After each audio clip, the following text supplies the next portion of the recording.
Very good evening to all. This is doctor Manoj Bandwar. और friend, आज हम मेरे खुद के बच्चे का एक केस डिस्कस करेंगे।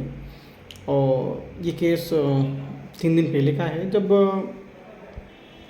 मेरी वाइफ और मेरे दोनों बच्चे हम एक फंक्शन में कहीं गए थे। और वहाँ पर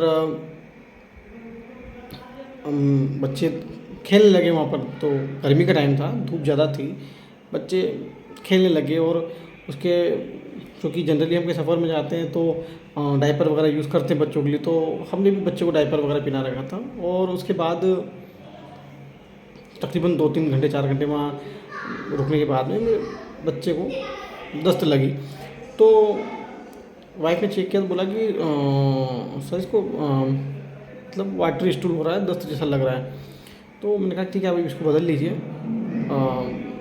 तो जैसे वापस से जब डायपर बदला तो उसको फिर से स्टूल हो गया। तो उसने तकरीबन आधे पौन घंटे के अंदर 3 बार कर लिया। और वहाँ पर वो दस्त जो उसने स्टूल पास किया, उसके बाद से वो रोने लगा जोर शोर से। तो फिर हमको उसको बच्चे को लेकर वहाँ से निकलना पड़ा, क्योंकि वो कंटिन्यू रो रहा था, चुप नहीं हो रहा था। तो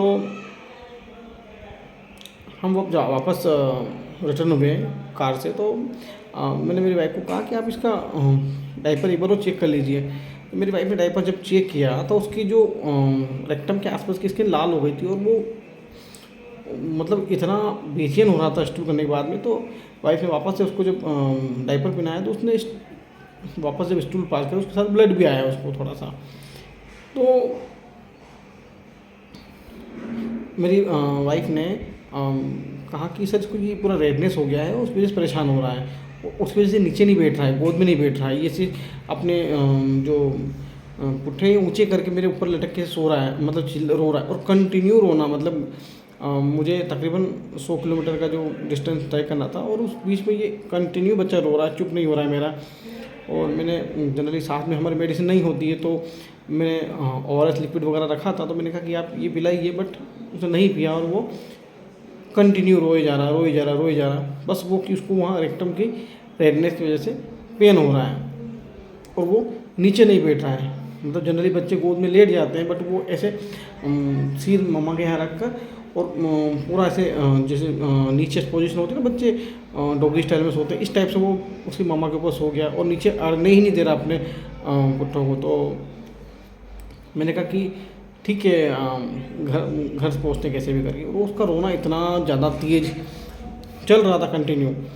तो मैं घर पहुंचा। मैंने घर जाकर उसकी जो सिचुएशन थी वो देखी मैंने, और उसके आधार पर मैंने अपने बच्चे को जो मेडिसिन दिया वो 0/1 में, क्योंकि मेरे पास जनरल दूसरी पोटेंसी उसकी उस वक्त अवेलेबल नहीं थी, 30-20 कुछ भी नहीं था। 0/1 का एक पिल्स मैंने एक कप में डालकर उसको स्टर करके मैंने उसको 5-5 मिनट में 3 डोज दिए। तो फर्स्ट डोज देने के बाद में इंटेंसिटी कम हुई, और सेकंड डोज 5 मिनट के बाद में मेरा जो बच्चा था वो सो गया चुपचाप आराम से।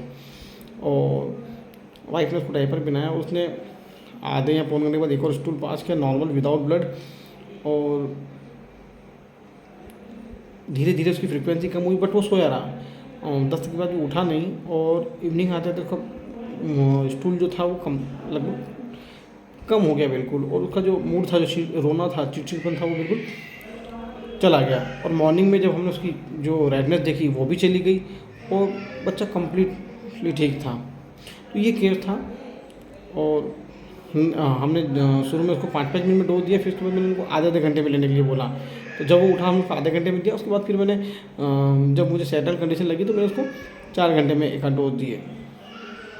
तो ये केस था। अब इस केस में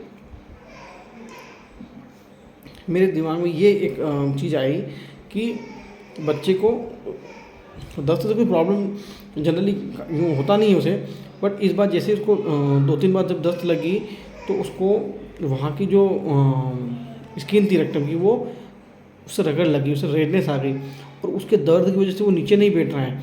तो उसी की वजह से वो रो रहा है, कंटिन्यू उस दर्द की वजह से रो रहा है। वो स्टूल पास करने के बाद से ही उसका रोना शुरू हुआ, उसके पहले वो नॉर्मल था।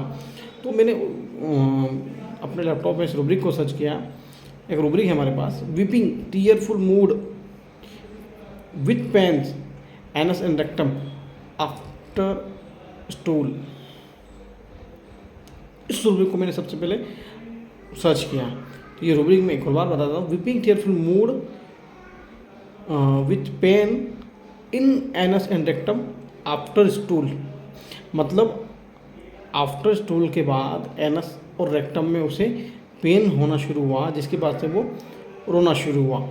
यहाँ पर सिंगल एक ही मेडिसिन है और मुझे इस मेडिसिन की यहाँ से कोर समझ में आ गया था कि, और अभी गर्मियों का मौसम था, बच्चा गर्मियों में बाहर खेल रहा था। तो second rubric, rectum diarrhoea in hot warm weather.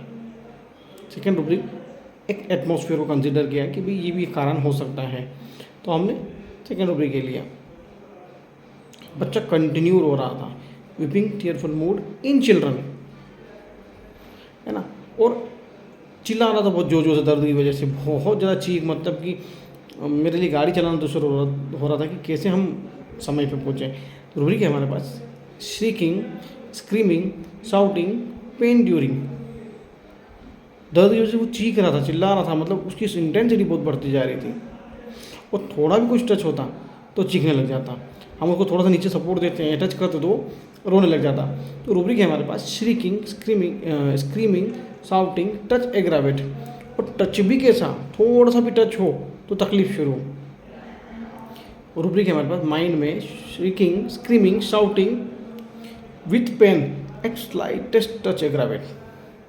थोड़ा सा भी टच, इवन उसको डायपर भी नहीं पहना पा रहे थे कि वो डायपर की वजह से वो ज़्यादा रो रहा था, डायपर को खोल के रखा हमने, मतलब डायपर का टच भी उसको बर्दाश्त नहीं हो रहा था। तो ये रूब्रिक एक बहुत ज़्यादा अप्रोप्रिएट लगा कि भाई बच्चा बहुत ज़्यादा। और एक और रूब्रिक है इसी केस में कि वीपिंग टीयरफुल मूड इन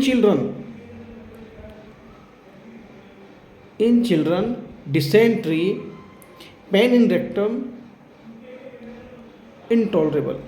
मतलब कि डिसेंट्री के बच्चों में डिसेंट्री के बाद में जो रेक्टम का पेन है वो इनटॉलरेबल हो जाता है। तो weeping tearful mood children in dysentery pain in rectum intolerable. तो वो जो पेन था उसका वो बहुत ज़्यादा इनटॉलरेबल था, बहुत ज़्यादा रो रहा था बच्चा, बहुत परेशान हो रहा था आफ्टर थोड़े से ब्लड के बाद में, डिसेंट्री के बाद में।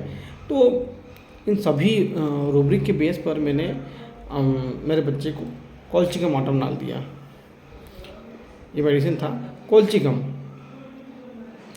ऑटोमनाल। हमने उसको 0/1 में पहले 5-5 मिनट में 3 डोज, थोड़ा सा बच्चा रिकवर हुआ, सोया, उसके बाद में हमने बच्चे को आधे घंटे के कुछ डोज दिए।